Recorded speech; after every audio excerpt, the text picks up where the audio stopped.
Hi, I'm BJ, and this is the Arcane Alienist Podcast.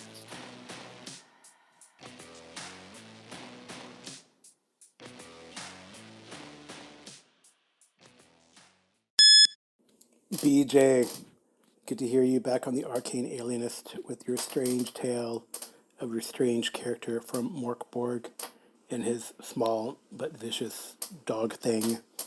Good stuff. I really like how you're progressing with it and proceeding with it. I don't know if that's the right description, but I like that you're taking like a room by room.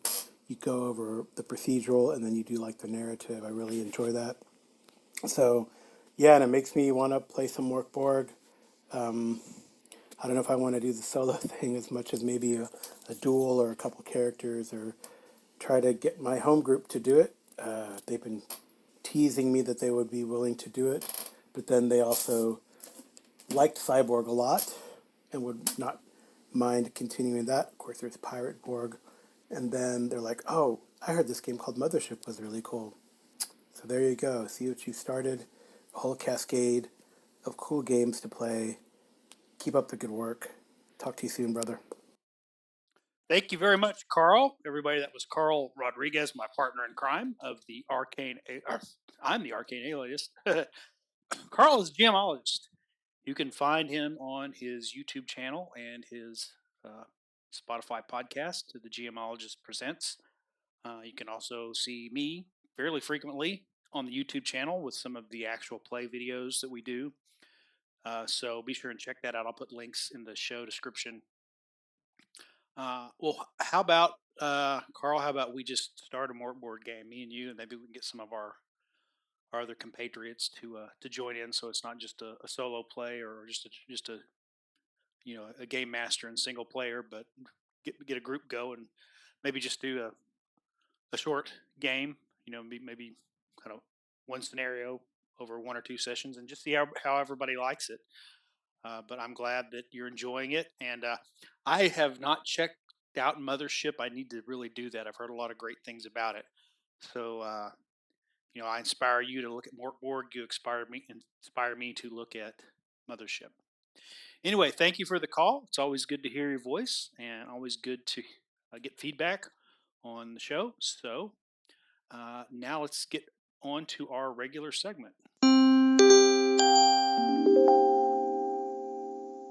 Okay, we're back with some more Mörk Borg actual play. This will be part 5 of the solo play. So let's just get into it. That'll be the content for this episode. Here we go.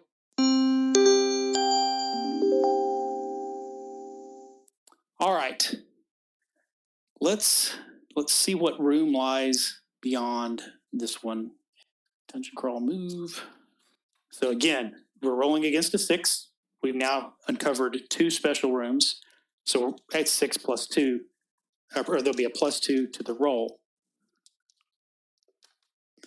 And I rolled a 12 and a 3. So that's 5 and 14. So that is a weak hit. Enter a generic U room. Use the room descriptor on the next page or on page 13. So again, we'll go back to our tables. Maybe there's no encounter in here. I can get a little bit of loot. Call it a night. Not for the character, but for BJ. All right. Shape of the room, 2d6. 9. That is a round room. So we've had a triangle room, a square room, and a round room. Somebody loves their shapes. All right. It is a round room. The room is going to only have on a D4 roll. This one could potentially not have any exits because now we've discovered 2 rooms. So a roll of 1 is 1 door, a roll of 2 is 2 doors, 3 to 4 there are no doors, and I roll a 4. So there is no door in this room, which means the goblin is in here and it couldn't have gone anywhere else. He was down to 1 hit point and he ran away, so he's probably in here licking his wounds.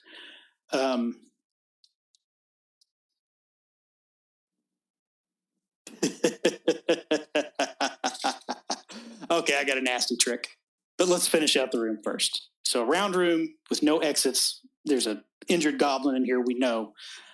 Just to get the more descriptor of the room, it is, let's see, D20 for a descriptor. 13 says that it is an extravagant room. Okay, that what does that mean? I don't know. We'll have to narrate that. The room type, it is an 11 doorway or an entrance to what? There's no that one makes no sense. So I will use the prerogative as game master to re-roll because that just doesn't make a lot of sense. Workshop, library, or forge. Okay, there we go. Maybe some of this other stuff will tell us what the room contents. We know there's a goblin in here. Let's see what else is in here. 11, an object. Use searching, strong hit result, and yes or no. So there's one of the oracles in solitary defilement is searching, and you can just search for an object whenever you decide I'm going to look around the room and see if I find anything, which I probably should have done with these other rooms anyway. Strong hit, there's a weak hit or failure, nothing, some sort of danger reveals it's trapped. Weak hit, it's some kind of generic items that I think on a strong hit you get something a little more, you're more likely to get something of more value or interest. So this counts automatically as a strong hit based on the previous roll. So I roll a D4 and I roll a 2 to 3, an item of worth. Use the useful items oracle.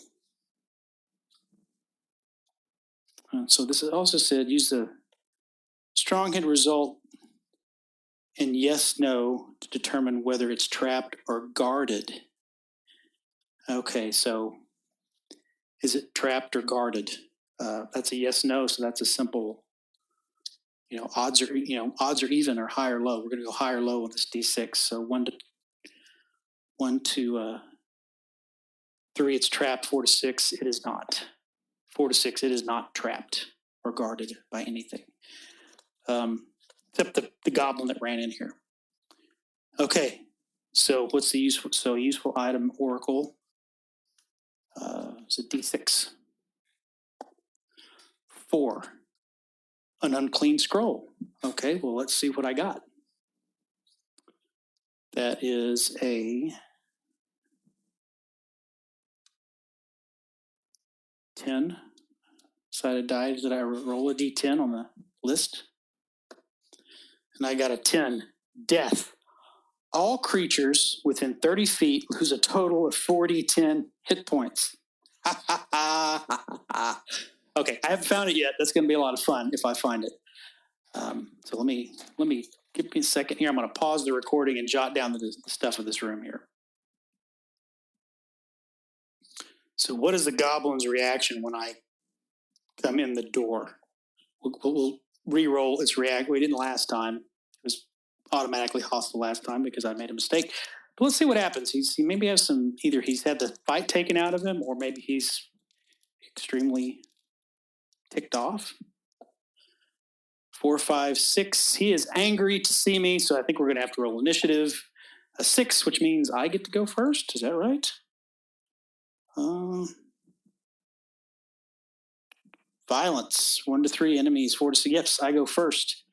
I'm assuming I regained my knife. I think we are just going to charge at him. What I laughed earlier about is because I kind of thought I do have this scroll of speaking to beasts that I can use once a day. So I should have used that to communicate with the dog, which I didn't before, but I was going to talk to the dog and tell him to kill the goblin if he would, and I would help him get out of here and be better treated. But I'm just going to run up on him with my bone club and try to take him out.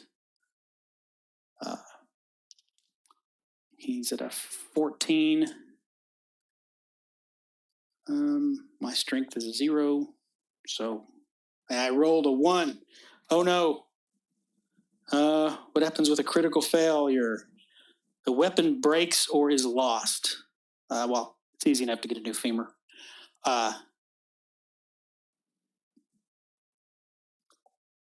So, but hey, let's see if can come in as his vicious little dog. He also rolls a 5, so he misses. What does the goblin now do? I guess he's probably going to attack me back with his knife or dagger. So I've got to roll a defense against a 14. That's not good. And I rolled a 12, which means he hits me. I think I have to spend my other omen. Well, let's see how much damage he does. 2 points. Okay, I'll go with that. I'm going to now attack back. That time I got a 19. He's only got 1 hit point left.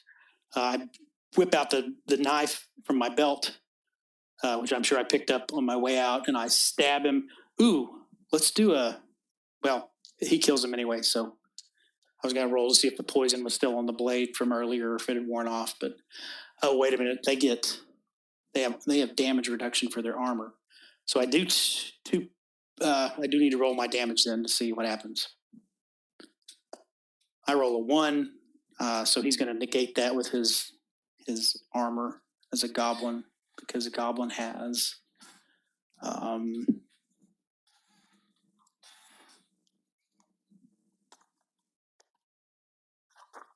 pardon me for a second while I flip back through this book. Yeah, minus D2, so he'll negate that. Okay. And what does do to him? Rolls an 18, which will also be a hit. And small vicious dog, I believe, does a D4 of damage. He also rolls a 2, so the goblin's going to negate that. Small vicious dog. I want to verify that that's the damage they're supposed to do. Yeah, bite 1d4. All right. Can I avoid the goblin's hit again this time? Yes, I rolled a 14. All right. So I strike back with my dagger and miss. Hits. Come on, boy, roll good. But he rolls a 1. So again, we're at odds here. Okay, I do manage to miss. I rolled an 18 on my defense, so the goblin doesn't hit me. I miss him with my attack. Misses with his attack. Roll a 9, so he is going to hit me. I've already lost 2 hit points. I'm going to lose another hit point, so I'm down to 1 hit point. Okay. I missed. Hits. Roll high. Roll high. Okay, so that's 3 points of damage. The goblin's armor can negate 1d2. So even if I were to roll 2, that takes his last hit point. Woo! Barely survived that. Okay, and I promise you I'm not fudging dice just because you can't see them. Really leaning into the spirit of the game to let's see what happens. That was a kind of a nail biter. All right, so the goblin is dead. When I look around the room, and this is it says it's an extravagant library. I'm assuming it's probably not in good repair. It was probably probably the furnishings are extravagant, but I bet the thieves have tried to pick clean anything of value. And so what I do come up with is this one death scroll. plus the goblin's accoutrements. So and I can also do a search him for any random treasure as well. So I've got a short bow, some arrows. He did shoot me. Did he shoot me twice or 3 times in the other room? We'll figure out how many arrows in a second. But death.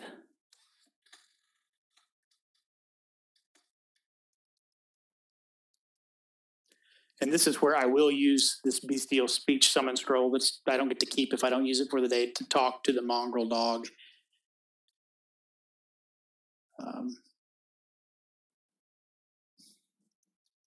But now I have a very, very nasty thing, and I have how many? Look back on my notes here. I had 2 omens for the day. I managed to avoid having to use one, and I rolled for 5 powers, which means I still have three powers left. That's good.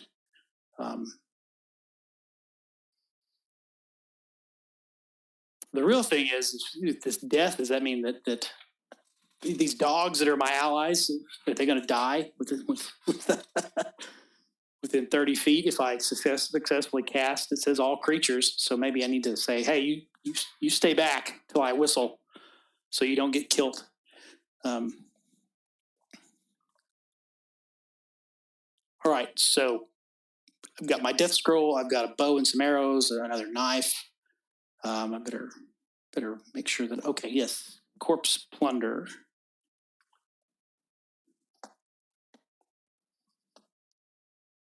Corpse plunder.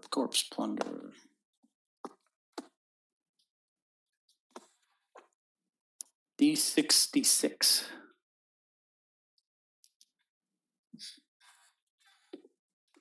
And I roll a 65. On a roll of 61 to 66, so 11 to 16 remains of something worthless crumbles in your hand. 21 through 56 give you very specific items, and 61 to 66 is that result in silver. So this thing has 65 silver. So that's actually a pretty good haul. I lost my femur, but I can get a new one. But now I have a short bow.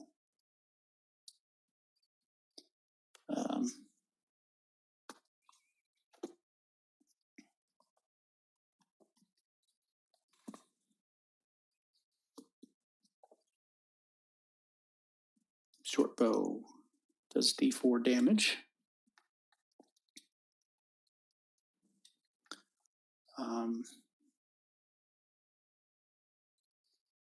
And looking on the list here to see if there's anything about arrows or ammunition. There it is. 20 arrows for 10 silver, but how many arrows would he have had on him? I could roll a 20-sided die, or I could say he had 20 arrows and he... All right. What I'm going to do is I'm going to roll 2d10 and add the result. So that way it's not just a straight up 20-sided die. You know what? I have that. You know what? I'm going to be a little fancier. I'm going to go back to my D5 on my DCC dice and a D4, and I'm going to multiply the results. 5 times 2. He had 10 arrows left. All right, fair enough. So I got 10 arrows, which I could choose to dip in poison if I wanted to. So that's good because I have five doses of poison. Very nice. So the dog is friendly. I'm going to use my scroll, like I said, to speak with beasts. It lasts for 1d20 minutes. So it's going to persist even after I talk to this dog. So it lasts 4 minutes, so probably long enough for me to have a conversation with this mongrel dog. And I'm going to tell the mongrel dog, hey, if you help me get through what I've got to do here, and get out. Then we will. I'll take care of you. I'll make sure you get good food. You look pretty scraggly. Help me. I helped you out. Helped you out of the pit. You helped me out, and we'll find a way to get out of here somewhere safe. And you can. We'll buy you some meat. All right. So I have my little vicious dog, and I now have a mongrel dog. I guess we're forming kind of a pack. I wonder how. I'm just going to do a reaction roll and interpret it. It says obeys every command. It'll obey, won't obey anybody but me. And I'm kind of treated him like maybe he's possibly a familiar and not a normal dog. But let's see what he thinks about us adding another member to the pack. 3, 4, 5. He is not happy. He's angered. So we'll just say it's may take him a little while to. Since is a talking dog, as far as I know, he's an intelligent. Maybe he thinks it's kind of. We've now added this bumbling moron to the party that he doesn't like. All right, I'm going to wrap it up there, and we'll do an in-character narration of this story, and then.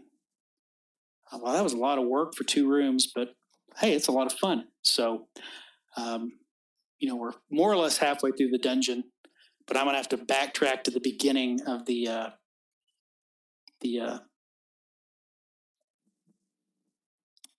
room, the beginning of the triangle room, and try a different door.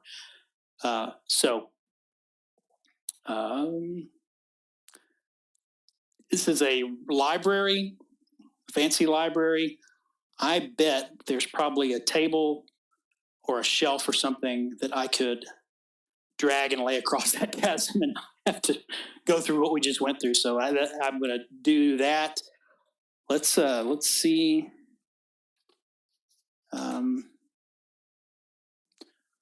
Let's see if we encounter anything during our backtracking. So I'll call this a general adventuring move based on just luck. So that uses the omen, so that's a +1. I'm trying to beat a 12, so I roll 2d20. I get 15 and 15, 16 and 16. So when I go back through the pit room, no problem. What happens when I go into the triangle room?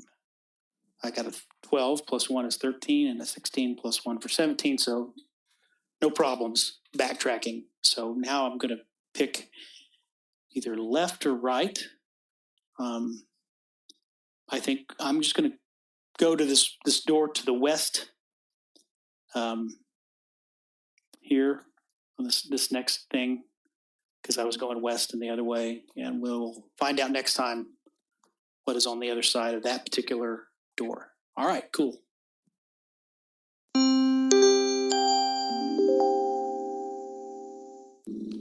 After catching my breath, I carefully opened the door the goblin fled into. On the other side is a round room. The walls are lined completely with rows of empty shelves. The goblin is sitting at a table in the center of the room. It sees me, and apparently having nowhere else to flee, it jumps to its feet and comes after me with its dagger. I swing my femur bone club, but it breaks across the goblin's shoulder, doing no real damage. The goblin takes several jabs at me and manages to land one, pricking a nasty tear in my side. I pull my knife and try to return in kind, but the goblin's too quick for me. Is also nipping at its back, but it does no good. The mastiff is somewhere behind me doing nothing. Maybe I should have taken the chance to speak to it before I opened the door. At last, does manage to take a solid bite out of the goblin's calf. It cries out in pain and anger and falls backwards to the floor, where pounces and tears out its throat. I bind the wound in my side and rest for a few minutes before looking around the room.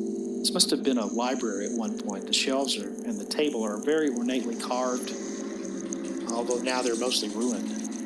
Anything of value has been plundered. However, I do notice something tucked behind one shelf. I carefully slide it free. It's a scroll.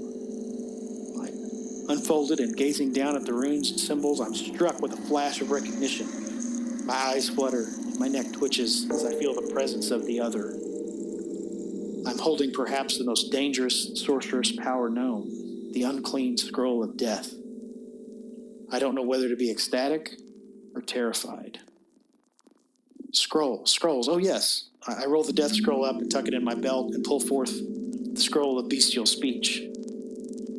The other granted me the daemon of capillaries as a permanent gift. However, each day, I'm also given one or two other scrolls. At some point, just has them in its toothy little mouth, like a normal dog bringing you a stick it found. Unlike the daemon of capillaries, these other scrolls will crumble to dust when I use them, or they'll crumble at sunset if I don't use them. I recite the words to the bestial speech, the scroll crumbles, and I sit down at the table and beckon the mastiff over to me. I am Eldar. My magic will allow us to converse for a few moments. I don't know when or if I'll ever be able to do this again. Do you have a master? The dog tells me he does not. The only human he thought of as a master was killed by another of the humans who live here. They were all sick for some reason, but she was very weak, even compared to the rest, and couldn't fight any longer. They killed her and drug him away and tossed him in the chasm. I have to get something from inside this place, but I will leave once I find it.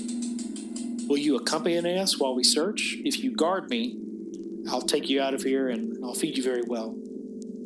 The dog asks if I'm lying. The other dog, he notes, appears to be scrawny and not well fed. He asks if that's why Erm is so cranky. No, Erm is just this. He's just strange that way.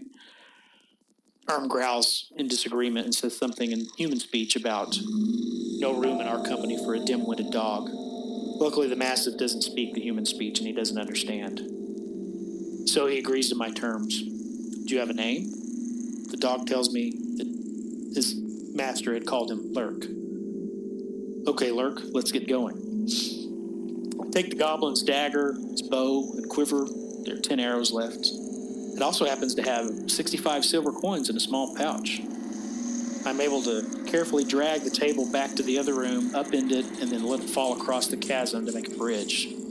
And then the dogs and I cross easily and make our way back to the triangular chamber that serves as Kerdnek's tomb. I decide I will try the left-hand door this time. And there you have it. Thanks for listening. Hope you enjoyed it, and I hope you'll come back for the next round. We're getting closer to the end. I can feel it. Wherever you are out there, take care of yourself and try to make someone happy today.